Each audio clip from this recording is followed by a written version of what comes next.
Durante la dictadura del general Franco se permitió que un gran número de periodistas estuvieran en nómina del Estado cobrando sueldos mensuales por labores confusas de asesoría o colaboración ocasional.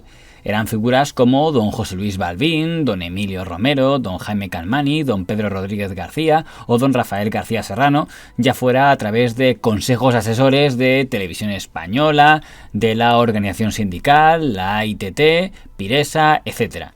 Durante todo el gobierno Suárez no se atrevieron a tocar esas nóminas y ese fondo de reptiles, por así decirlo, a periodistas, salvo en un caso, en el periodista don Rafael García Serrano, que fue despedido de este grupo en 1980 en una aparente represalia a los artículos que el señor García Serrano publicaba en el diario El Alcázar contra el gobierno de la Unión de Centro Democrático. Como el gobierno lo hizo de manera unilateral, sin pagar la indemnización que por contrato le correspondía, eso dio origen a un largo litigio judicial. El director del diario El Alcázar, don Antonio Izquierdo, denunciaba la actitud del gobierno contra su periódico y, de paso, arremetía irónicamente contra el columnista don Jaime Canmani.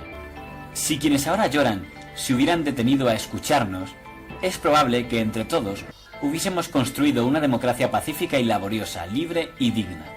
El día de la historia es largo y quizá volvamos a serenar las cosas. Ese día, ¿acaso será don Jaime Canmani ministro de Información? Y Rafael García Serrano continuará siendo un egregio escritor perseguido como ayer. La primera fase contra el señor García Serrano había sido intentar secuestrar sus artículos judicialmente. La segunda, echarle de la nómina del Estado.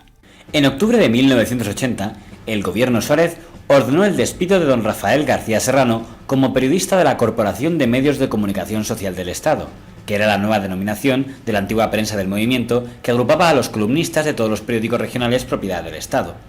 Además, el ministro de Cultura, don Íñigo Cabero, envió una nota a todos los medios de comunicación en la que hacía público el sueldo de don Rafael García Serrano y justificaba su despido en haber incumplido reiteradamente las condiciones de su contrato.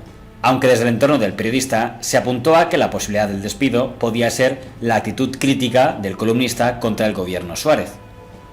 Don Rafael García Serrano respondería al ministro señor Cabero con ironía en un artículo publicado en el diario El Alcázar. Me urge, antes de nada, dar las gracias públicamente al señor ministro de Cultura, señor Cabero, por la gentil nota que ha facilitado a los periodistas dando cuenta de la resolución de mi contrato como director, de mi mal comportamiento con la empresa, de mi escaso sentido de la profesionalidad y de mi dotación económica, que me ha sorprendido agradablemente. Bien, don Íñigo, le quedo agradecido. Nunca olvidaré a todos los que han contribuido a provocar en mí tan noble sentimiento, ni uno solo, esté seguro. Y aunque usted y yo no nos veamos jamás, siempre tendré presente su delicadeza, sus buenos modos y su risueña carita animada por Walt Disney. Carita de cerdo, pero de cine. Que yo represento en ese mundo literario, represento el punto de vista de los exvencedores. Entonces los vencedores están mal vistos, pero los vencedores siempre son mucho peor vistos. El ministro don Íñigo Cabero anuncia el despido de don Rafael Serrano. A mi padre era el director de prensa del movimiento más antiguo, con contrato.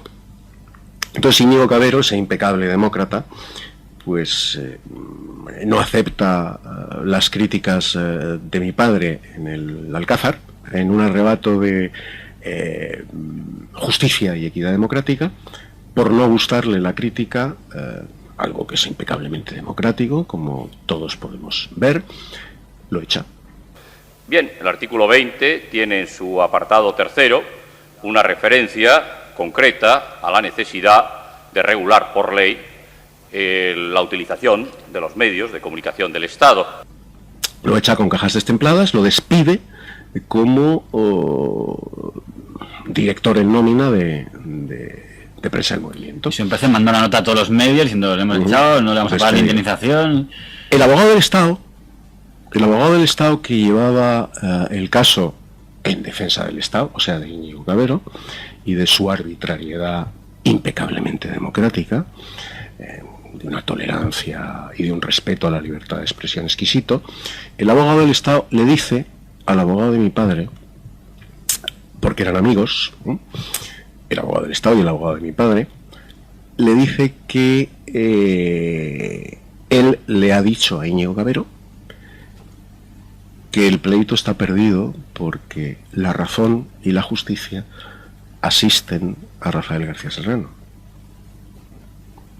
que ha metido al Estado en un berenjenal que le va a costar dinero y que va a perder porque la razón y la justicia están del lado de la víctima, o sea, de Rafael García Serrano. Respuesta de Íñigo Cavero, transmitida por el abogado del Estado que se encarga de llevar aquella injusticia ante los tribunales.